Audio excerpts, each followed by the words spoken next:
Leonardo DiCaprio may star in Heat 2. Jimmy Kimmel has been taken off the air indefinitely. Now Netflix is looking to buy Warner Brothers. Scorsese has a new confirmed project with Leonardo DiCaprio and Jennifer Lawrence. The Batman 2 news is incoming from Matt Reeves as it enters pre-production. There's so much more to talk about in this episode of Movie News. What is up, movie friends? Welcome back to Raiders of the Lost podcast, the ultimate film and TV podcast. There is so much to go over in movie news this week.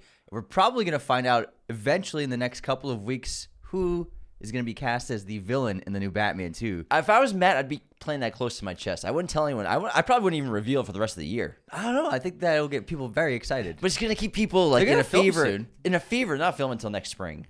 Yeah, it's not that far off. Yeah, so don't. Yeah, they don't have to, November, he doesn't have to tell it's anyone. October. He doesn't have to. He doesn't have to. He's not going to say anything. He's not going to tell Warner Brothers. Who'd you cast, Matt? No, it's like Voldemort. No one knows, but they cast them probably. Now, there's a big box office battle going on between Demon Slayer in its second weekend and Him, the new Jordan Peele production. And it looks like Demon Slayer has edged out Him just by a little bit, earning $16 million in its second weekend, earned $72 million last weekend globally. And then Him came in with a really soft opening of $15 million. It was projected to be a little bit higher originally, but it got some lukewarm mixed responses from audiences and critics, and it didn't reach 20 mil. I was expecting 20 mil at least. I think the bad word of mouth, it's getting pretty bad ratings and reviews across the board. Some people are liking it, but most people aren't. It's pretty low on Letterboxd. I think it was a 2.6 last time I checked. Critic score, it's very low. Audience score, it's very low. So it's not getting a great traction, I think. And it had a big marketing campaign. But overall, I mean, that was not a very expensive movie to make. It was about $25 million budget. They pulled $50 million domestic. So that movie's probably going to turn a profit within a couple of weeks. But horror still hits. Horror hits no matter what.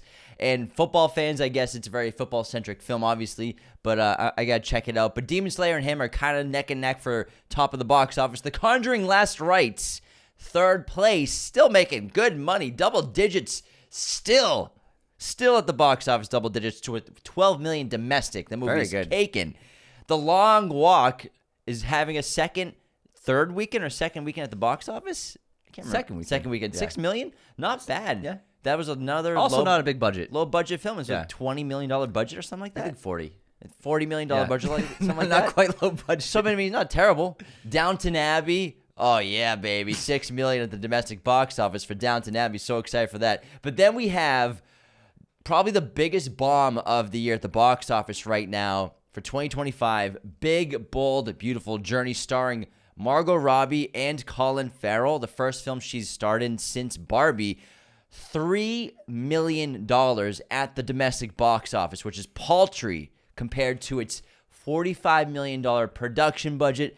Plus, its marketing campaign was very big, so probably looking at $75 million, $80 million to produce and market this film. $3 million, its opening weekend with two massive stars. That is not good news for the filmmakers behind this movie. Great term, by the way, paltry. That was excellent. Vocabulary is important, man. I think that this film, walking through doors into a different time in your past, it seems like it's like a nice music video idea.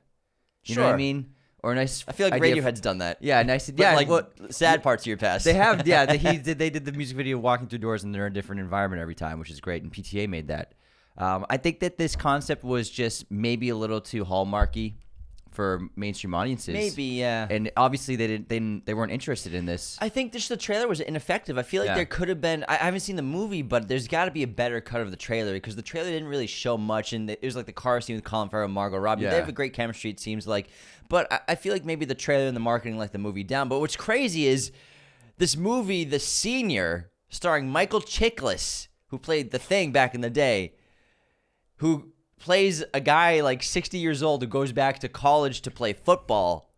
That made $2.5 million its opening weekend. So The Senior almost tied Big, Bold, Beautiful Journey at the box office, both their opening weekends. Oh my, this is a real movie. Beautiful Journey stars Margot Robbie and Colin Farrell. Wow, it's a real movie. It's a real movie based on a true story. But that's terrible news to open 6th at the box office when you have stars, huge stars in your movie.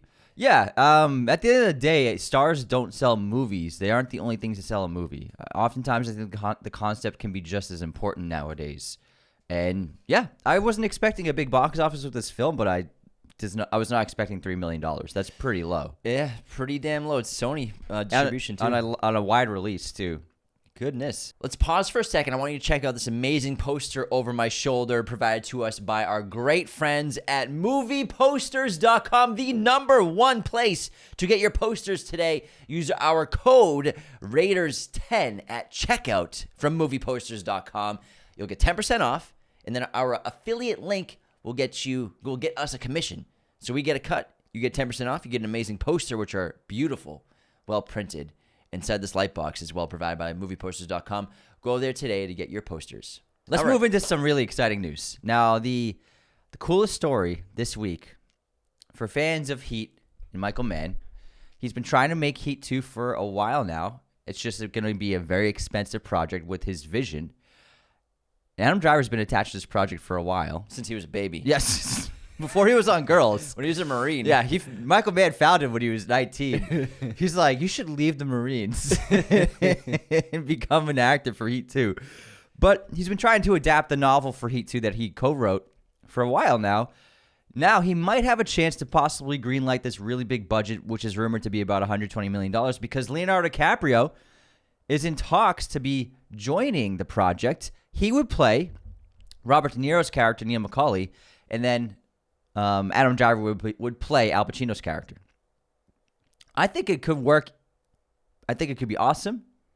And man, if they're in this movie's getting made. It's really exciting. And this is the thing. If Leo's attached to it, Leo sells tickets to the box office for sure. I mean, one battle after another. I think he's going to have a great opening weekend. An entire career. Absurd. Proven. Never done superheroes or anything. And he's just a huge star. But Heat 2, oh my God, I'd be so seated. But staying in that kind of universe, Scorsese and Leo have another new project in development. I feel like there's like 6 Scorsese pictures that have been greenlit. I don't know which one he's going to make next. So he's going to DiCaprio will join Jennifer Lawrence to star in Scorsese's movie, What Happens at Night for Apple. The thriller follows a married American couple who travel to a small, snowy European town to adopt a baby, but nothing is quite as it seems. And this one I think will probably be Scorsese's next movie because it's funded by Apple. Yeah, they got the money. That's why, like, if you see Apple attached to a Scorsese movie, like, that's what he's going to do next. Be greenlit. Everyone else is like tiptoeing around. Oh, Martin, but you're great. It's a little expensive. Yeah, we don't want to give you $100 million, but it's Martin Scorsese, so you should do that. But are we getting another Marty horror film? Woo. First one since Shutter Island? That'd be cool. Oh my God, this sounds like a horror concept. Could be. That would be really exciting. And holy shit, oh my God, I'm just very happy that he's making another movie. Me too. That's great. All right, next up, Paramount has been bidding to purchase Warner Brothers over the past week, and now Netflix threw their hat into the ring. So these two studios are probably putting out offers to Warner Brothers. They'd like to buy Warner Brothers. Yeah, I just want to also point out that Raiders of the Lost podcast is also throwing their hat in the ring to purchase Netflix. We're going to offer them $800 and a free back rub. A copy of the Cinephile card game. So we'll keep you posted in case we get to purchase Warner Brothers, which would be pretty cool. We'd be pretty excited about it. Choose wisely. Huge news over the week. Jimmy Kimmel's Late Show was put on hold indefinitely. It wasn't canceled, but it's pulled off the air for now. Disney execs and Jimmy Kimmel are meeting and having discussions about the future of his show. We don't do politics. You guys know that. We're very apolitical on the show. So we'll let you all watch every other thing in the world to hear the politics version of it, but we're just going to objectively report the facts. The parties are trying to discuss whether there's a way to have Kimmel's show return, so I'm sure they'll figure something out in the next week or two, whatever wording they want him to do, whatever things that Kimmel wants from them. So it's going to be they're just going through negotiations right now to get him back his show. Yeah, Disney's stock dropped almost $2 over the past few days, so it was about $4 billion in revenue lost. Yeah. So Disney, shit's crazy now. But we love movies, so let's talk about movies. And the Batman 2, we got some updates. Matt Reeves Looks like he's going to be doing some fun reveals via Twitter for the film. So I don't know if you saw his tweet. Villain. I don't know if you saw his tweet. I did not. So I think it's similar. I think he's poking fun at Marvel with the chairs when they did the chair reveal for their cast. He tweeted Robert Pattinson, a GIF of Pattinson with just the emojis of bats. So maybe this is how he's going to reveal the cast, is through GIFs and fun emojis via Twitter. Just say, like, this is who's playing that, that's who's playing this. So he also quoted, as he's beginning to prep for filming, "I feel so honored to be preparing to shoot the next chapter of our story. This character means so much to me. What a privilege. Can't wait to share lots of exciting things about the movie with you all in the weeks and months to come." That's not the end of the quote. It also says, "I'm going to reveal the villain very soon." Don't listen to James. I bet they don't reveal for the rest of the year. Dude, why not? They're going to reveal it. They're going to reveal They it. could, but I mean, it'd be more fun. It's not the to. big casting of the movie. It's not like the news for Batman's going to disappear. Everybody else we already have the roles cast. It's just the villain is left. I think it's fun to keep it secret for as long as possible. But no, I'm super excited about this, especially we were at Warner Brothers the other day for Batman Day, and they had the Batmobiles, the suits, everything. We watched Batman Forever. It was just a really cool experience to share the joy of Batman with a bunch of people on the Warner Brothers lot, because Batman's just an incredible character. Very ecstatic about the next film, honestly. Yeah, it's going to be fucking great. Speaking of fucking great, The Black Phone 2 premiered at Fantastic Fest the other day and has received amazing reactions from the critics and audience members of the screening. Here's some quotes from people on social media. The first one is good, but The Black Phone 2 is great. The Black Phone 2 shattered my expectations. And finally, The Black Phone 2 is one of the best horror sequels I've seen in years. This Give me film that. comes out in 3 weeks, October 17th. Get excited. I am ecstatic to see this film. The trailer looks great, and these reactions are so encouraging. Tell you, man, The Black Phone's the real deal, baby. Let's go. go. That first movie's excellent. The movie's amazing, I think. I'm so hyped for this. I've been talking about it for a year, man. Every time we bring it up. He talks about it every morning. Every morning I sip my coffee, I look at it, I'm like, oh man, Black Phone, man. I'm just brewing my coffee, like, here he goes again. Then this is Mario voice. Yeah, you made me do this. Woo-hoo, yahoo! Someone commented that. You got a lot of positive comments about it. Thank you. I have a great Mario voice. Thank you. Yeah, just doing that. No, I can do Chris Pratt's "Let's Go." He's got so much range. It's a Mario enthusiast. All right, Star Wars stuff. We got another new look at Ryan Gosling and Flynn Gray in Star Wars: A Starfighter in theaters May 2027. It's them on a ship, and they're filming in Italy. It doesn't look like a ship. It looks like a vehicle. They're filming in Sardinia. Oh, cool, in Sicily. Yeah, so they're right on the coast, on the water. And some of the BTS photos, they're wearing hats, like a blue hat and a red hat. I don't know if that's going to be in the film, because they're just like normal trucker hats. It's got to be just to protect them from the sun. Probably, yeah. I doubt it's in the film. I'm like, I doubt they're wearing trucker hats. I'm like, that's not Star Wars at all. It's very sunny out there, James. No, but I mean, usually there's like a PA with an umbrella or something. Well, maybe they couldn't get a PA on the boat. But would you want your actor to wear a hat if they're about to go on camera, because it's going to mess up their hair? Maybe. I'm sure they got it figured out, man. I'm not that worried about it.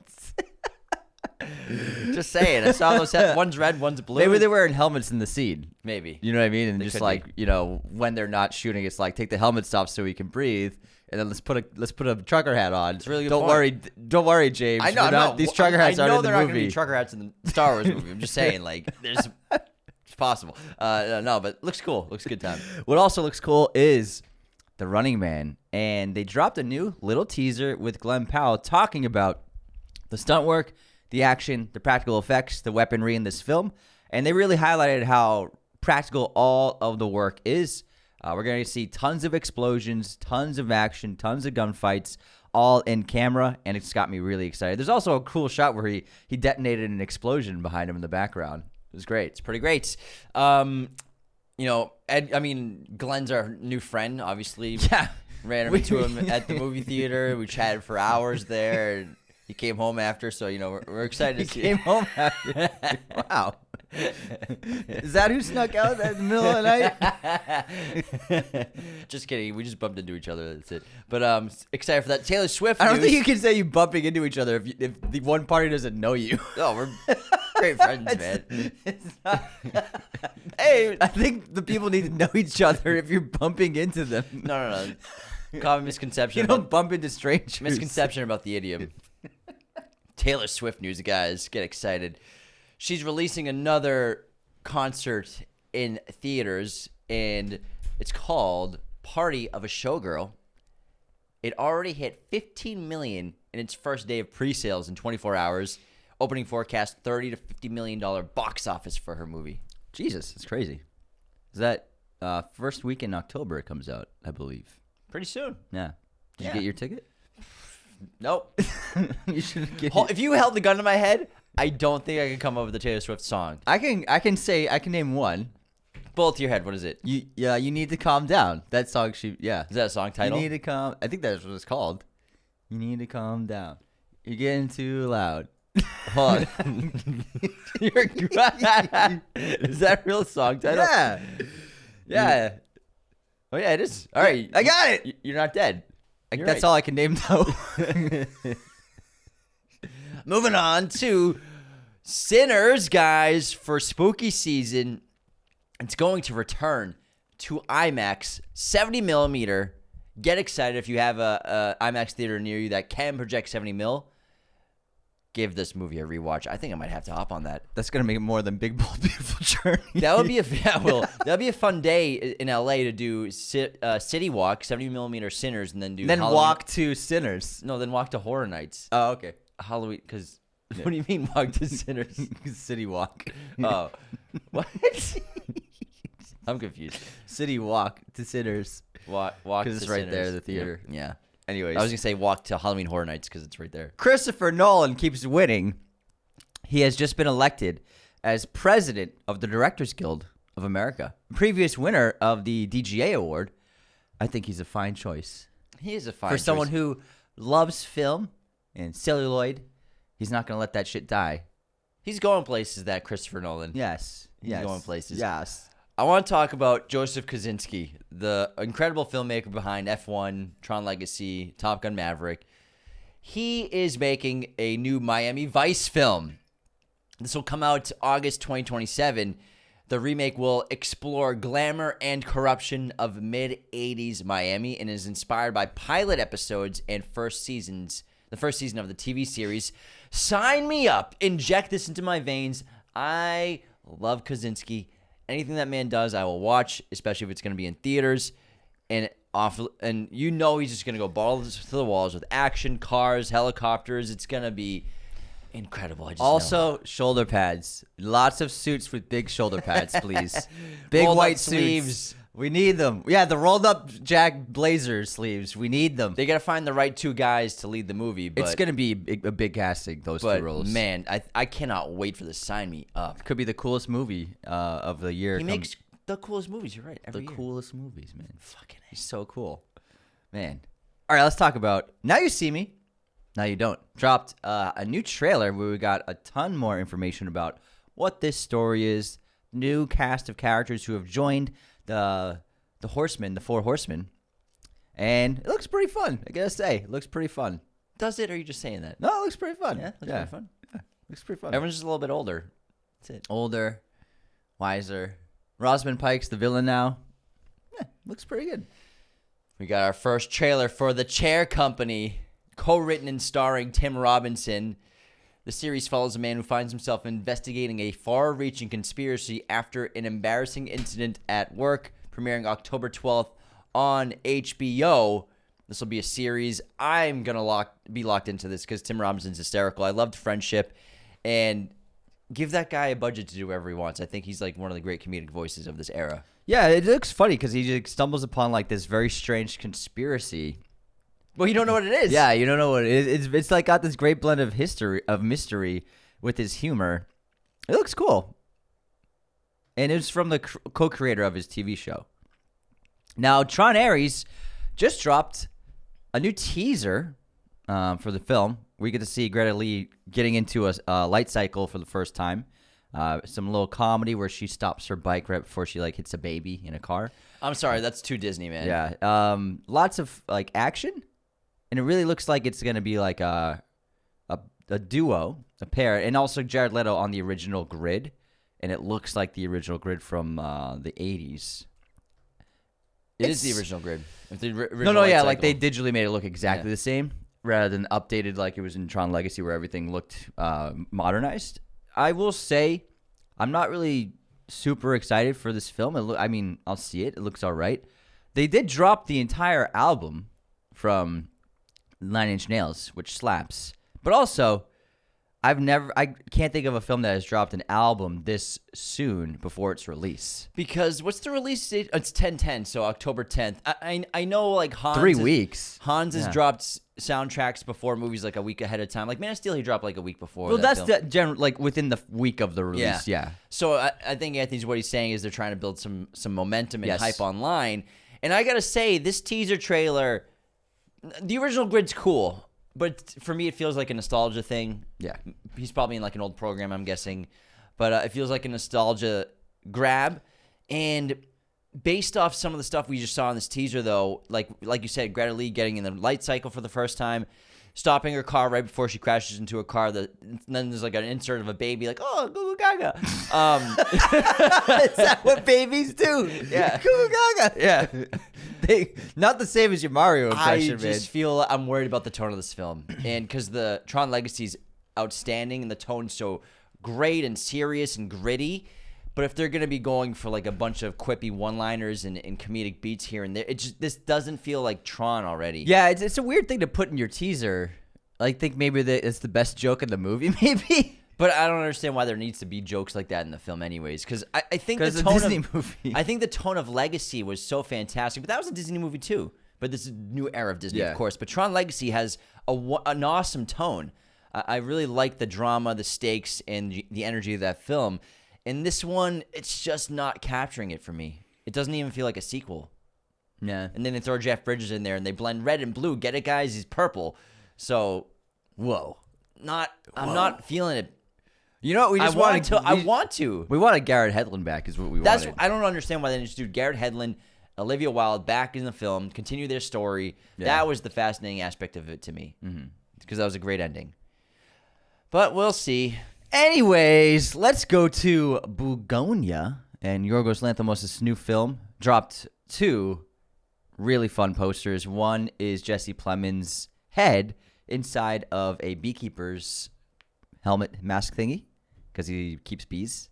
And then also there's another one where Emma Stone's head is on the top of a plant, and she's like the blooming flower of this plant. Did you see the space one, though? I didn't see the space one. Oh, the space one. That's why I brought this up, because they dropped an amazing space one where... Because the movie obviously follows 2 conspiracy theorists who kidnap a major CEO, convinced she's an alien intent on destroying the Earth. And so basically they have...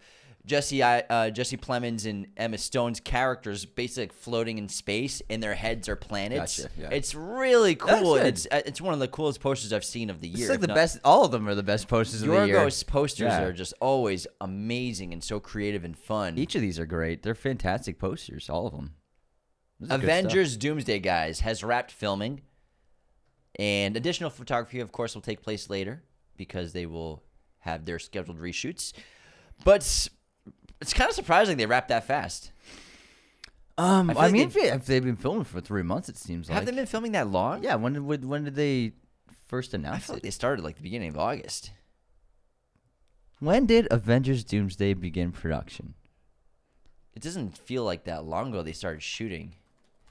Because I imagine this is going to be a pretty long movie. But again, green screen work and actors not actually like acting with each other and just on their own separate. It started in April 2025. Production? Yeah. It's been shooting that long? Yeah.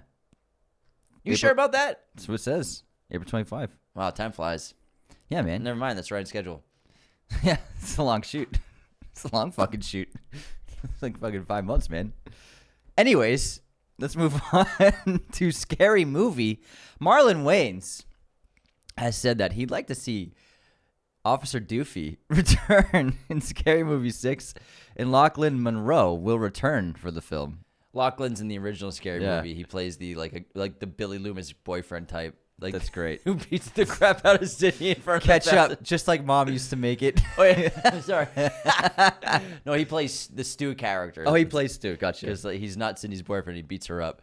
I would love to see Doofy back. Officer Doofy reports for duty, sir. I told you not to disturb me when I'm cleaning my room. That also means that if Wayne says that means he Anna Faris is going to come back. Oh, they are coming back. Yeah. We reported that 2 weeks ago on Movie News. Oh, did we? Yeah. Anna Faris got confirmed? She's confirmed. Oh, cool. Where were you when we filmed that episode? I don't remember that at all, man. In Regina Hall. Oh. They both got confirmed at the same time. Yeah, that's great. Yeah. That's weird. I can't remember that at all. Resident Evil news. We have a new casting. Someone has finally joined Austin Abrams in the film officially. Paul Walter Hauser, who's on fire, has been cast in Zach Cregger's Resident Evil in theaters September 18th, 2026.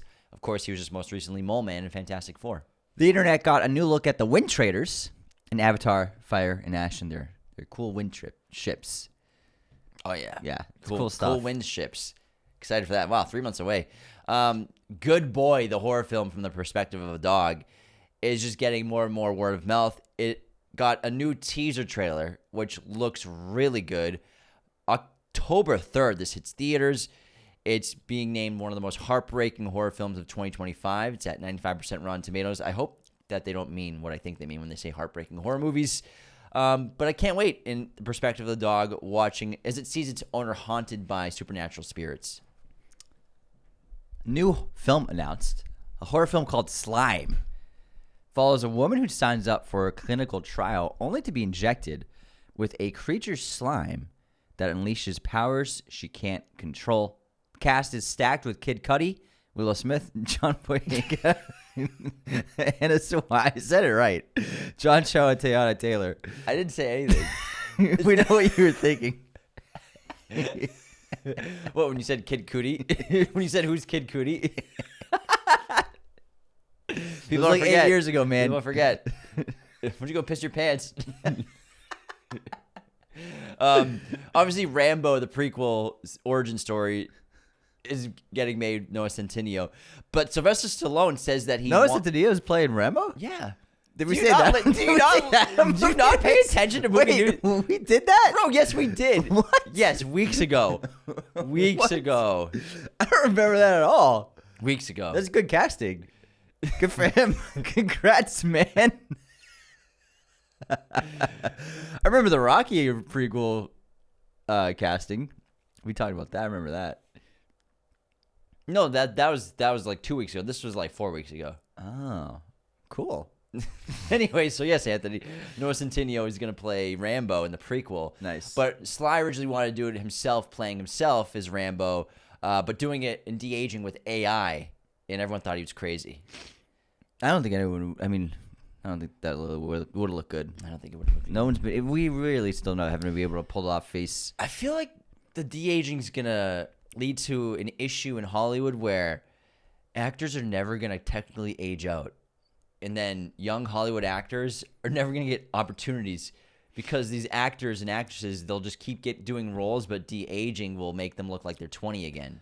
Maybe in 10 years, but it doesn't look good still. No, but I think it's going to look insanely passable in 10 years. Yeah, you're right. That's what I mean. Possible. Like actors who are like in their 50s and 60s, they're never going to stop acting, and they're going to be playing. No, but Tom's like playing his age. But I'm talking about like someone's going to be 60 playing themselves when they were 20 for like the rest until they die. Yeah, because I mean, well, they'll also have to enhance the voice to make the voices sound younger too. AI, that's what it's all going to be done for. That's lame. That's just my theory. And I think like young actors would be like, I can't get a role. I'm 25, and they cast Joe Schmo who's 64. You're still gonna be hot to sell a movie, man. AI's gonna be pretty advanced. You need hot people to sell movies, man. Young actors weren't hot when they were 25. If they're 65, they were still hot when they were young. No, but still, like when they're like promoting the movies, just like an old man, old man, old man. They're wheeling out the 22-year-old star. Who's like 90 now. All right, we got news about Alien Romulus and Fede Alvarez cleared up the reason why he's not making a sequel to his first film. He said he only wanted to do one, like James Cameron and David Fincher. Quote, obviously Ridley created it. He has the right to make a bunch of them. So he was never planning to do a second one, apparently. Good point. But he's spearheading it and kind of taking He wrote charge. scripts. Yeah. Yeah. Shelby Oaks news. Chris Stuckman's film is being described as one of the most ambitious horror movies in a while, with bold twists and very terrifying imagery. Currently at 83% on Rotten Tomatoes. Looking forward to check this out in theaters. I believe October? Yeah, it's got to be next month sometime. From Neon. 24th. Wow, great week. There's so many horror movies coming out, man. It's October's a going to be so stacked month. All right, next up. An old horror film. Well, not that old, but like 15 years old. Grave Encounters is getting a reboot with Justin Long set to star. What happened there? I'm sorry. Can you give me a break, man? Can you just let me? You know, I'm not a robot. Just let me. You do it to Let me me be all human. the time. I'm- Every time I'm about to say Ari Aster, you're looking at me like, Because he's fucking up every time. Not that time. And also, like, I just like to see your brain try to say his name. Because, like, you can see your in your head, your hesitation of, like, Ari Aster. This is a film that it was in 2011, and then they got a sequel. It follows the doomed crew of ghost hunting reality show members when they stumble upon actual real terror in an abandoned mental hospital. Grave Encounters, doesn't it feel like it was like the title of a Goosebumps book or something? It's a great title. Yeah. But if I always thought it was older. I forgot that movie existed. And it was It all, sounds like an old horror TV show on Kind of. Nickelodeon. Like, Are It You does. Afraid of the Dark? Yeah. And those other ones that we watched. We have some news about The Muppet Show. This is awesome. Seth Rogen and Evan Goldberg are reviving The Muppet Show as a Disney Plus special next year. It will also star and be produced by Sabrina Carpenter. The goal for the special is to greenlight a new season of the iconic series. I think that's fantastic stuff. Seth and Evan, like, kudos to you for bringing that back. Yeah, good job, guys. Yeah, that's cool. They'll shoot it all in a wonder.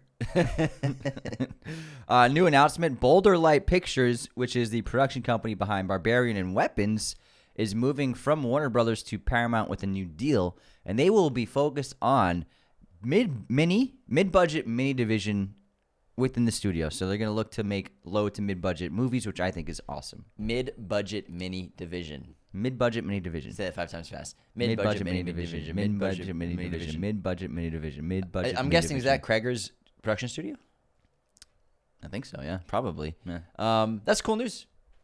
That's what happens when your movie's a hit. Warner Brothers is like, hey, let's work together. I don't think you read it. It's Paramount now. They're moved from Warner Brothers to Paramount. Paramount's like, yes. Were you even listening to me? Nope. Briefly. The Last Frontier is our last bit of news, everybody. We got our first trailer starring Jason Clarke. The series follows a prison transport plane that crashes near a town and freezes dozens of inmates. A lone marshal must protect the town he's vowed to keep safe, releasing October 10th on Apple TV+. It's like The Fugitive meets Con Air. Meets The Gray. Yeah. I love Jason Clarke. He's a really good actor. He really is. He just, yeah. There was a time where he was in like a lot of mainstream stuff. He was going down the big Hollywood route, and then Terminator's Genesis didn't work out. I thought it was Salvation. Or whatever. He was in the Christian Bale one? No. He was in the Emilia Clarke one. Who's he playing it? Kyle John Reese? Connor. Is he John Connor? He's a John Connor clone Terminator in it. And yeah. I'm sorry, what? Yeah. I never saw the movie. He's a John Connor clone Terminator. Yes. It's not good. They was so dumb. What the? Yeah. That's the biggest problem with the remakes or the legacy sequels is like they've just flopped John Connor. Yeah. They've just treated John They Connor never made a with good such John disrespect. Connor. Never made a good John Connor. And he could have been such a great character so Yeah. many times. So the guy from Dangerous Animals is Kyle Reese. And at first they think John is like the on their side, but then they realize Jai Courtney. Yeah, Jai Courtney. And then they learn that John is actually a Terminator. Like the new Terminator villain of the movie is John Connor. Oh, I think I remember seeing a recap Yeah. of this. Why do they have to treat the biggest character in the franchise with such disrespect? And then in the new Every one, movie. in the newest Terminator, the movie opens with D.H. Linda Hamilton and Edward Furlong's John, like same age as T2, like it's like months after T2, and they're like living in this is a spoiler, guys, and they're living in like a random beach town in the middle of nowhere, like in hiding, and they're at a restaurant, and then all of a sudden a Terminator shows up and shoots John. I've seen that scene. It's on just YouTube, like yeah. you just open the movie and you just kill John Connor. What the fuck?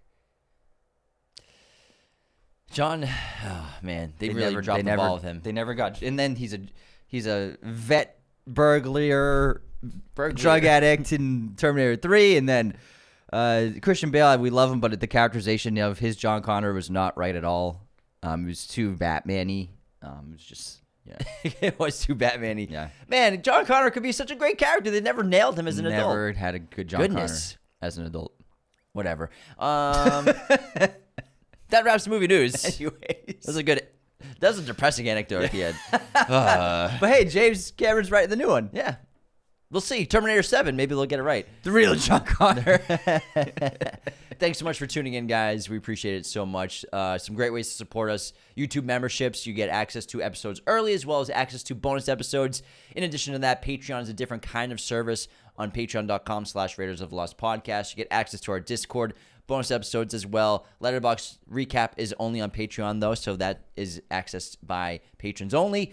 As always, leave those 5-star ratings and reviews on Spotify and Apple. We appreciate engagement on our content, Instagram, TikTok, social media. That's the stuff that gets us cool jobs and invites and access and early Punch junkets. Couldn't do those things without your support on social media platforms. So keep commenting, keep sharing, keep liking. We want to hit 100,000 on Instagram by the end of the year. In the meantime, take care. See you next time.